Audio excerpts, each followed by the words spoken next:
रूप कहने से यहाँ पर दूसरे गुण भी सब ले लिए जाएंगे। कहाँ कहाँ? जहाँ कारणगत गुण कार्यगत गुण में असमवायी कारण होता है। जैसे रूप असमवायी कारण होता है इसके पट के रूप का, ऐसे ही ये गंध, रस, स्पर्श, परिमाण, गुरुत्व, द्रवत्व, स्नेहत्व, ये भी कारण से कार्य में संवेत होते हैं, ये आते हैं। तो ये गुण हैं, ये भी असमवायी कारण बन जाएंगे। लेकिन एकत्व और एक पृथकत्व का कारण गुण पूर्वक होना निषिद्ध है। इसलिए कारणिकार्थ समवाय को कारणे एकार्थ प्रत्याशक्ति भी कहते हैं। गुणों को गुणों का असमवायी कारण बताकर अब संयोग गुण को द्रव्य का असमवायी कारण कह रहे हैं। हमेशा द्रव्य का असमवायी कारण कौन होता है? संयोग ही होता है। तो कारण समवायात संयोगः पटस्य असमवायी कारण इति शेष। पटस्य असमवायी कारण।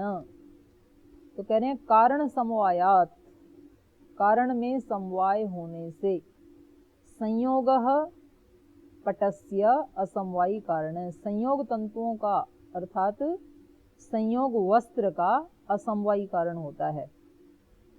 पट कार्य है, पट माने वस्त्र, वस्त्र कार्य के कारण तंतु हैं।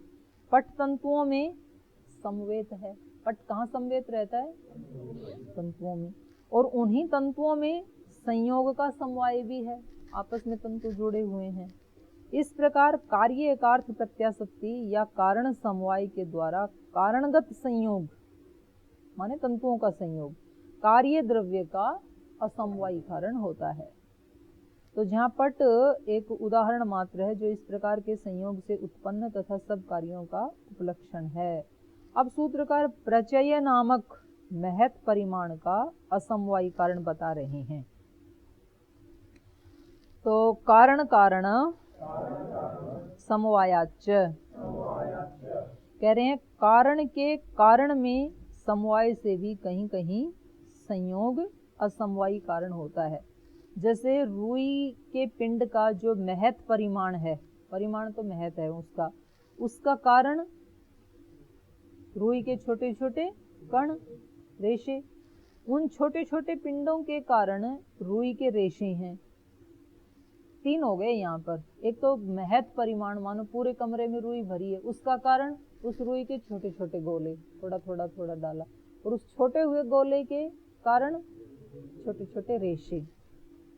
तो ये संयोग कारण, ये जो संयोग है ये कारण के कारण, अर्थात जो छोटे छोटे पिंड हैं वो तो कारण हो गए महत के, और छोटे छोटे पिंड के भी कारण हो गए रुई के रेशे। तो उन रेशे में संवेत होने से महत परिमाण का ये असमवायी कारण है। इसी प्रकार क्विंटल का असमवायी कारण ग्रामों का संयोग है। वैसे क्विंटल का कारण क्या है? केजी, केजी का कारण क्या है? ग्राम। क्योंकि वह क्विंटल के कारण अर्थात किलोग्राम के कारण ग्राम में संवेत है, वो संयोग ग्रामों में संवेत है। तो इसलिए कारण कारण समवाय को कारणिकार्थ प्रत्याशक्ति या परंपरा संबंध भी कहते हैं। परंपरा से संबंध, समवायी कारण और असमवायी कारण का निरूपण करके अब सूत्रकार निमित्त कारण का वर्णन कर रहे हैं। तो निमित्त कारण क्या है? संयुक्त समवायात अग्नेर्वैशेषिकम। अग्नेः वैशेषिकम, अग्नि का विशेष गुण क्या है? उष्णता, उष्णता। संयुक्त समवायात माने संयुक्त समवाय माने स्व आश्रय तेज के साथ संयुक्त पृथ्वी में संवेत होने के कारण पाकज रूप आदि गुणों के प्रति ये निमित्त कारण बनता है तेज। जब तेज का या अग्नि का फलादि रूप में पृथ्वी के साथ संयोग होता है, तब तेज में विद्यमान उष्ण स्पर्श फलादि रूप पृथ्वी में संवेत होकर उन फलादि में रहने वाले रूप आदि गुणों को पकाता है। तो उन रूप रस आदि गुणों के प्रति फल आदि समवायी कारण अग्नि का संयोग। उन फलादि का समवायी कारण तो हो गया अग्नि, और अग्नि का संयोग ये हो गया असमवायी कारण, तथा अग्नि में विद्यमान उष्ण स्पर्श ये हो गया उसका निमित्त कारण। तो इसी प्रकार संयुक्त समवेतों में ज्ञान आदि गुण से युक्त चेतन जीवात्मा, परमात्मा और उनके ज्ञान आदि गुण निमित्त कारण समझने चाहिए। ज्ञान आदि गुण से युक्त चेतन आत्मा और परमात्मा और उनके ज्ञान आदि गुण ये निमित्त कारण है संयुक्त समवेतों में। शास्त्र का उपसंहार करते हुए चौथे सूत्र के अनुसार मोक्ष के साधन धर्म, धर्मी के तत्व ज्ञान में श्रद्धा उत्पन्न करने के लिए सूत्रकार कहते हैं दृष्टानाम दृष्ट प्रयोजनानाम दृष्टाभावे प्रयोगो अभ्युदयाय।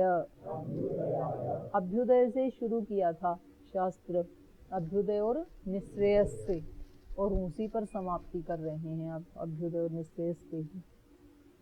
तो कह रहे हैं दृष्ट प्रयोजनानाम दृष्टानाम, देखे हुए प्रयोजन वाले, दृष्टानाम माने देखे हुए पदार्थ, दृष्टा अभावे दृष्ट प्रयोजन के अभाव में, प्रयोगः प्रयोगात्मक रीति से परीक्षण करके जो परिणाम क्रम प्राप्त किए जाते हैं वो सब अभ्युदयाय कल्याण के लिए ही है, अभ्युदय के लिए ही है। माने मोक्ष से पहले जितना भी उन्नति है वो सारा क्या है, अभ्युदय। शास्त्र के आरंभ में अभ्युदय और निश्रेयस के साधन धर्म और धर्मी का निर्देश किया था। क्या किया था, क्या निर्देश किया था, बोलो। या तो अभ्युदय निश्रेयस सिद्धि सधर्म है, जिससे अभ्युदय निश्रेयस की सिद्धि होती है वो धर्म है। तो कह रहे हैं शास्त्र के प्रारंभ में ही धर्म और धर्मी का निर्देश किया था। ये वे धर्मी, धर्मी मतलब वो पदार्थ जो इस संसार में प्राणी के चारों ओर फैले हुए हैं। और यहाँ इन्होंने कितने पदार्थ माने, सब पदार्थों को कितने भागों में समेट लिया था, 6 में, 6 पदार्थ। जब व्यक्ति इन पदार्थों को यथार्थ रूप में जानकर जीवन की सुख सुविधाएं जुटा लेता है तो उसका लौकिक उत्कर्ष समझा जाता है।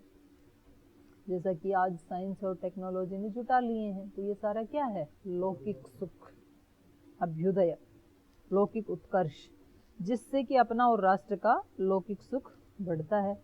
और जब व्यक्ति सूक्ष्म दृष्टि से ये देखता है कि ये शरीर और सब साधन द्रव्य नश्वर हैं, परिणामी हैं, जड़ हैं, मरने पर यहीं छूट जाने वाले हैं, आत्मा के केवल भोग्य साधन मात्र हैं, आत्मा इनसे पृथक है, चेतन तत्व है और उसका साक्षात्कार आवश्यक है। इस प्रकार आत्म तत्व के चिंतन में लगकर अंत में उसका साक्षात्कार करके परम पद निश्रेयस को प्राप्त कर लेता है। तो पहले वाला अभ्युदय हो गया, दूसरे वाला निश्रेयस हो गया। ये मतलब ये जो है निश्रेयस के पर्वत के शिखर को यदि किसी को छूना है, दिव्यता के पर्वत के शिखर को यदि कोई छूना चाहता है तो उसे प्रतिपल आरोहण करना होता है। केवल सुबह शाम के आरोहण से बात नहीं बनेगी। निश्रेयस के पर्वत पर चढ़ना है ना आपको, और उसके शिखर को छूना है, क्योंकि उससे पहले कोई गति नहीं है, उससे पहले दुर्गति होने के ज्यादा चांस हैं। क्योंकि जो जमीन पे है वो बेचारा गिर भी गया तो उसको ज्यादा चोट नहीं लगेगी। जो 10 फीट से गिरेगा उसको हाथ पैर टूटेगा, 20 फीट से गिरेगा तो चोट और ज्यादा आएगी, और 50 फीट से गिरेगा तो बिल्कुल चकनाचूर होगा। फिर पर्वत की ऊंचाई थी 100 फीट, तो जितने आप चढ़ गए उतनी आपको अब सावधानी की भी आवश्यकता है। तो आपका लक्ष्य है उसको छूना। तो उसको छूने के लिए फिर 1-1 घंटे का आरोहण पर्याप्त नहीं है, क्योंकि सुबह 1 घंटा तो आरोहण किया और उसके बाद 10 घंटे क्या किया, वो थोड़ा थोड़ा थोड़ा थोड़ा करके शाम हुई तब तक वहीं धरती पे आ गई। दिन भर जो सोचा, जो बोला, जो किया, उसमें पूरे असावधान रहे। तो सुबह किया था और वो दोपहर तक ही क्या हो जाता है, बराबर हो जाता है, कभी कभी तो नाश्ते तक ही बराबर हो जाता है। फिर वो आगे ऋण चढ़ता रहता है, लॉस में जाते रहते हैं।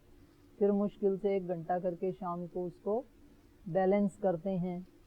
तो ये कह रहे हैं कि अगर किसी को उस शिखर पे चढ़ना है तो फिर उसने प्रतिपल आरोहण करना है, और आरोहण में थक भी गए यदि तो कम से कम वहीं बैठे रहना है, फिर उससे नीचे नहीं गिरना, नहीं तो फिर उतना चढ़ने में उतना ही जोर लगाना पड़ेगा। थक गए तो रुक जाओ वहीं पर ही, उसके नीचे मत गिरो। पर अगर अच्छा नहीं सोच सकते हैं, भागवत चेतना में नहीं रह सकते हैं, दिव्य चेतना में नहीं रह सकते हैं, तो निम्न चेतना में मत आओ, कम से कम वहीं रुक जाओ, अपने आप को न्यूट्रल कर लो। ठीक है, स्वामी जी बड़ी अच्छी बात कह रहे थे, देहरादून वाले स्वामी जी कह रहे थे दोनों ही प्रकार के संस्कार हैं हमारे सबकॉन्शियस माइंड में, ज्ञान के भी अज्ञान के भी, प्रकाश के भी अंधकार के भी, दोनों आएंगे, लेकिन उनमें तद्रूप मत होना। उसी को महर्षि पतंजलि कह रहे हैं, वृत्ति सारूप्य मत होना, उनको देखना बस, आप अलग ही हैं और अलग ही रहना।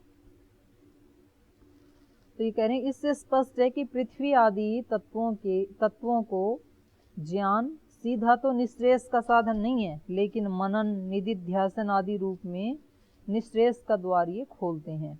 तो इसी भावना से शास्त्रकार ने यद्यपि शास्त्र के प्रारंभ में पदार्थ धर्म को अभ्युदय, निश्रेयस दोनों का साधन बता करके यहाँ निगमन में केवल अभ्युदय का उल्लेख किया है। माने ये पदार्थों का जो ज्ञान है, यथार्थ ज्ञान, इससे क्या होगा, अभ्युदय की प्राप्ति होगी। शुरू में क्या बताया था, इनके तत्व ज्ञान से अभ्युदय और निश्रेयस दोनों की प्राप्ति होगी, लेकिन उपसंहार किया तब केवल यहाँ पर अभ्युदय शब्द का प्रयोग किया। अभ्युदय मतलब इनके ज्ञान से मोक्ष से पहले की जो स्थिति है, अत्यंत उन्नत स्थिति, वहां तक तो पहुंच जाएंगे, उसके बाद इनको छोड़ना पड़ेगा, इन साधनों को भी। मोक्ष इससे भी मिलेगा नहीं, मोक्ष के लिए छोड़ना पड़ेगा इसको। जैसे आपको नदी पार करनी है तो नदी के उस किनारे तक तो नौका का महत्व है, पर उस किनारे के पार जो आपको प्राप्त करना था, जिस घर में जाना था, तो वहां फिर नौका को छोड़ना पड़ेगा किनारे पे। नौका घर के अंदर नहीं घुसेगी, गाड़ी घर के अंदर थोड़ी ना घुसेगी। तो ये अभ्युदय और निश्रेयस जो 6 पदार्थों का जो यथार्थ तत्व ज्ञान बताया था, ये कहाँ तक पहुंचाएगा, अभ्युदय की उत्कर्ष अवस्था तक। और अभ्युदय की उत्कर्ष अवस्था है लौकिक उत्कर्ष प्लस सूक्ष्म चित्त, मन आदि, बुद्धि आदि का उत्कर्ष, वो सब अभ्युदय में आएगा। तो यहाँ सूत्रकार ने बताया, जिस तत्व ज्ञान का फल दुष्ट नहीं, उनका प्रयोजन ऐसा अभ्युदय समझना चाहिए।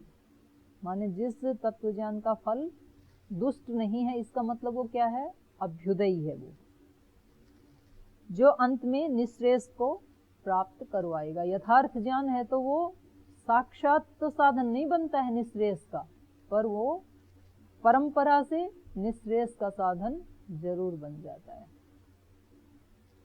तो अब अंत में वैशेषिक शास्त्र की प्रामाणिकता सिद्ध करने के लिए, पहले भी ये प्रतिज्ञा की थी सूत्रकार ने, अब दोबारा उसी को दोहरा रहे हैं। तद्वचनाद आम्नायस्य प्रामाण्यम इति। तद्वचनात्, उस ईश्वर का वचन होने से, वेद का वचन होने से, आम्नायस्य प्रामाण्यम, वेद की प्रामाणिकता है, क्योंकि वेद किसके वचन हैं, निर्दोष ईश्वर के वचन हैं, तो इसलिए वेदों का क्या है, प्रामाण्य है। तो जिस परमेश्वर ने सृष्टि की रचना की उसी ने वेदों को बनाया, और उस वेद के अनुकूल होने से फिर इस शास्त्र की भी प्रामाणिकता है। वेद की प्रामाणिकता क्यों है? ईश्वर का वचन होने से। निर्दोष ईश्वर, वो आचार्य जी ने मतलब विशेषण लगाया ना, ईश्वर तो निर्दोष ही होता है। तो उसको और थोड़ा सुदृढ़ करने के लिए हमारे जैसे लोग अच्छे से समझ जाएं, क्योंकि जिसमें थोड़ा भी दोष होगा, इससे ये पता लग रहा है कि जो ज्ञान की दृष्टि से बहुत उत्कृष्ट हैं, महापुरुष हैं, योगी हैं, उसमें भी ये संभावना बची रहती है कि हो सकता है कहीं ना कहीं सुई की नोक के बराबर उनमें कोई दोष बच जाए, पर ईश्वर में वो संभावना बिल्कुल ही नहीं है, इसलिए उसको निर्दोष कह रहे हैं। तो जिस परमेश्वर ने सृष्टि की रचना की उसी ने वेदों को बनाया, और उस वेद के अनुकूल होने से इस शास्त्र की भी प्रामाणिकता समझनी चाहिए। कई बार हम बोलते हैं ना कि जी वो मेरा तो अनुभव यही कह रहा है, यही सत्य है, तो मेरी आत्मा का अपना अनुभव है, मैंने ऐसा अनुभव किया है, ध्यान में ऐसा अनुभव किया है, उपासना में ऐसा अनुभव किया है। तो यदि उसकी पहचान क्या कि ये सत्य है कि असत्य है, यदि वो वेद के प्रमाण के अनुकूल है तब तो वो प्रामाण्य है उसका, और यदि वो वेद के अनुकूल नहीं है तब तो उसकी प्रामाणिकता नहीं मानी जाएगी। तो ये ऋषि भी खुद अपने आप को क्या कह रहे हैं कि भाई हमारे वचन को भी आप तभी सत्य मानना जब वो वेद के प्रमाण के अनुकूल हो। अगर वो वेद के अनुकूल नहीं है तो हमारे वचनों को भी सत्य मत मानना। ऐसे महर्षि दयानंद ने भी कहा कि मेरी कोई नई बात नहीं है, ब्रह्मा से लेकर के जैमिनी पर्यंत जो ऋषियों ने कहा उसी को आधार बना करके मैं अपनी बात कह रहा हूँ, उन्हीं की बात है, ये मेरी नहीं है। और यदि उन ऋषियों के विरुद्ध यदि कोई मेरी बात हो तो उसको भी प्रामाणिक मत मानना। उसका कहने का तरीका अलग हो सकता है, लेकिन जो कह रहा है उसका प्रमाण वेद में अवश्य होना चाहिए, क्योंकि वेद क्या है? ईश्वर की वाणी है, ईश्वर का ज्ञान है, और उसमें कहीं भी कोई दोष नहीं हो सकता है, कोई त्रुटि नहीं हो सकती है। इसलिए वेद क्या है? हमारे लिए परम प्रमाण है। हो सकता है ऋषियों ने जो ग्रंथ बनाए हैं, शास्त्र बनाए हैं, वो ऋषि होते हुए भी हो सकता है, वैसे ऋषियों में भी संभावना नहीं है, पर माइनस पॉइंट कोई संभावना हो भी जाए तो ऋषियों के प्रमाण में भी कहीं आपको ऐसे लग रहा हो कि ये ऋषि ऐसे कह रहे हैं, ये ऋषि ऐसे कह रहे हैं, तो अब हम सत्य किसको माने? तो फिर वेद को अंतिम सत्य मानना, वेद को अंतिम प्रमाण मानना। उन दोनों विषयों के बारे में वेद क्या कह रहा है वो फिर परम प्रमाण है। और जितने भी मत पंथ संप्रदाय हैं वेद को सब प्रामाणिक ही मानते हैं। ये कैसे माने कि वेद ईश्वरकृत हैं? ठीक है, तो लोग पूछते भी हैं, वे सभी अपने अपने पुस्तकों को ईश्वरकृत मानते हैं। दूसरे मत पंथ संप्रदाय वो भी कहते हैं कि साक्षात ईश्वर के वचन है ये। तो ये ईश्वरकृत है, ये कैसे माने? संसार की रचना ईश्वर ने की, अर्थात ईश्वरीय रचना में संसार ये उसका प्रयोगात्मक रूप है, प्रैक्टिकल रूप है ईश्वर का, और थ्योरी उसकी क्या है? वेद रूप है। तो ये वास्तविकता हम दोनों के समन्वय से हम जान सकते हैं। माने सृष्टि में जो है वो वेद में है, वेद में जो है वो सृष्टि में है, तो दोनों का समन्वय हो रहा है ना। तो सृष्टि तो कोई मनुष्य बना नहीं सकता है। चलो आप ये कहें कि वेद किसी मनुष्य ने बना दी होंगी, तो सृष्टि तो किसी ने नहीं बनाई ना, और दोनों का सामंजस्य है। तो इससे पता लगता है कि वेद भी किसी मनुष्य के वश की बात नहीं है, मनुष्य नहीं बना सकता है। इतना ज्ञान किसी एक मनुष्य में नहीं हो सकता है। कोई भी ऐसा ज्ञान नहीं है जो वेद में ना हो। जितने भी ज्ञान प्रचलित हैं आज किसी भी विषय से संबंधित, साइंस से टेक्नोलॉजी, मैथमेटिक्स, जितने भी ज्ञान हैं, तो वो कोई भी वेद से बाहर नहीं, रिसर्च के बल्कि कुछ तो मंत्रों के अर्थ उनका अभी तक पता भी नहीं है, उसका वास्तविक अर्थ क्या है, इतना ज़्यादा ज्ञान तो कोई एक मनुष्य नहीं बना सकता है। एक मनुष्य एक विषय को लेकर के कोई ग्रंथ बना सकता है। जैसे कोई साइंस का विद्वान है तो वो साइंस का ग्रंथ बना सकता है, कोई मैथमेटिशियन है तो मैथमेटिक्स का ग्रंथ बना सकता है, कोई स्पिरिचुअल व्यक्ति है तो वो आध्यात्मिक ग्रंथ बना सकता है। ऐसे एक विषय को लेकर के तो कोई ग्रंथ बना सकता है, या ज़्यादा ही कोई बहुत ज़्यादा उसमें प्रतिभा है तो 2, 3, 4, 5 विषय को लेकर के बना सकता है, 10 विषय को लेकर बना सकता है। सभी विषयों को लेकर के ये मनुष्य के मस्तिष्क की सामर्थ्य से बाहर है। बनाना तो दूर की बात है, समझना ही उसके बाहर है। कितने विषयों में हम एक्सपर्ट हो सकते हैं? किसी एक में होता है व्यक्ति, और बहुत ज्यादा करे तो वो 2, 3 में हो जाएगा, 4, 5 में हो जाएगा। सब विषयों में वो सर्वज्ञ नहीं हो सकता है, कदापि नहीं हो सकता है। इसलिए सर्वज्ञ तो ईश्वर ही है। और क्योंकि वेद सभी विषयों को अपने अंदर समेटे हुए हैं, इसलिए वेद किसी मनुष्य की रचना नहीं हो सकती है, इसलिए वो ईश्वर की ही वाणी है। तो इस सूत्र का जो सूत्र में प्रामाण्यम इति, जो इति शब्द कहा है,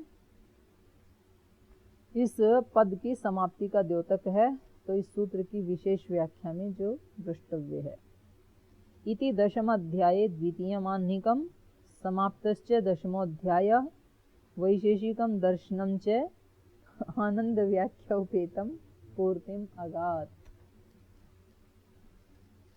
तो अब इसके बारे में थोड़ा सा उनको प्रणाम कर रहे हैं।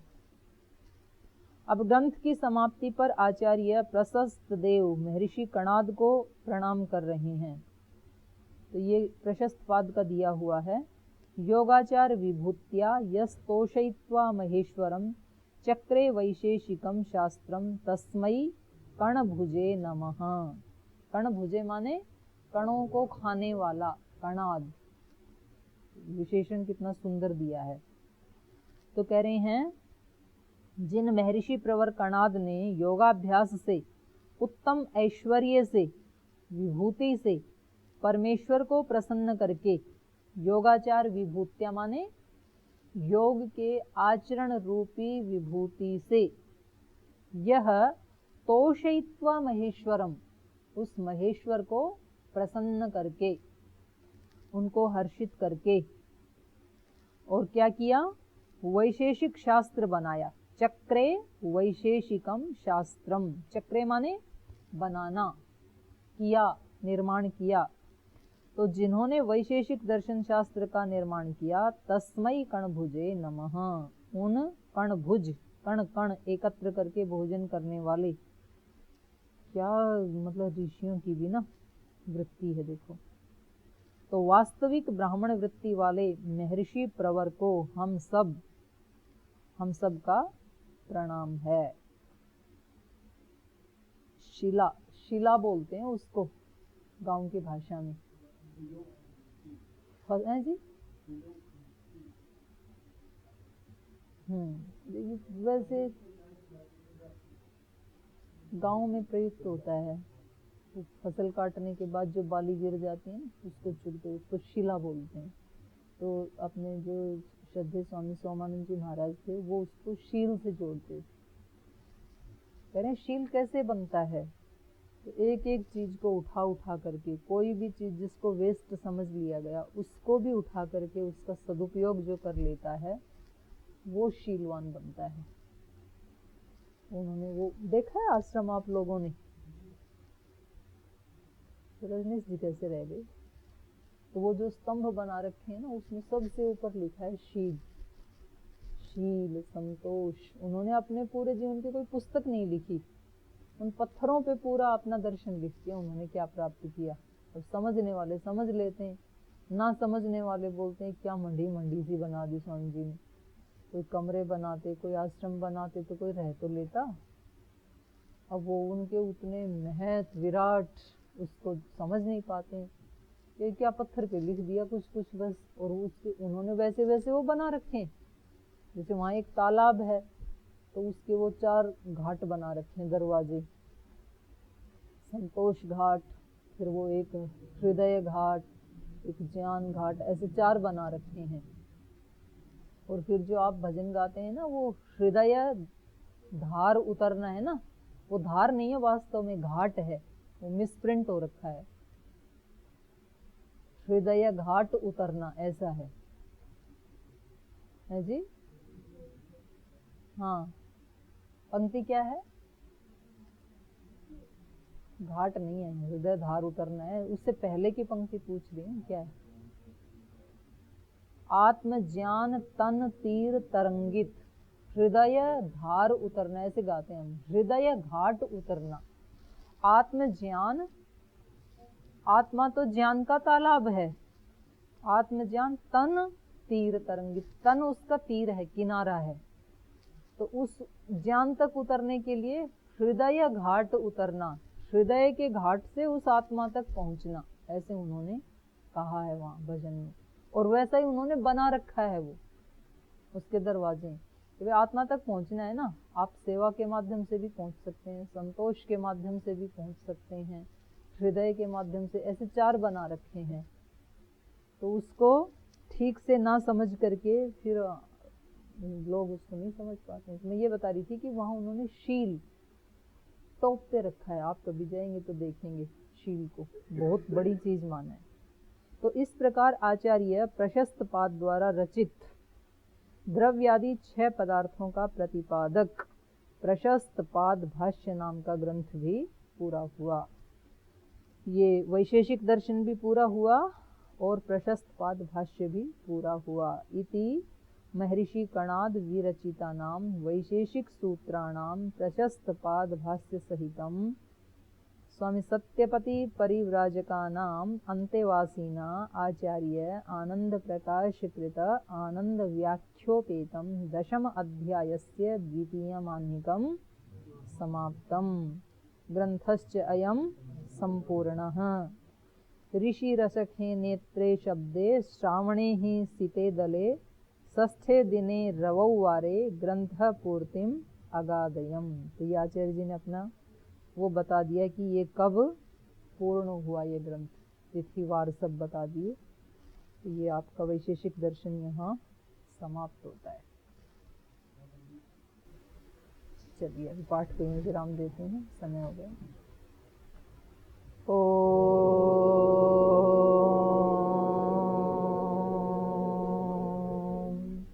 शांति शांति शांति।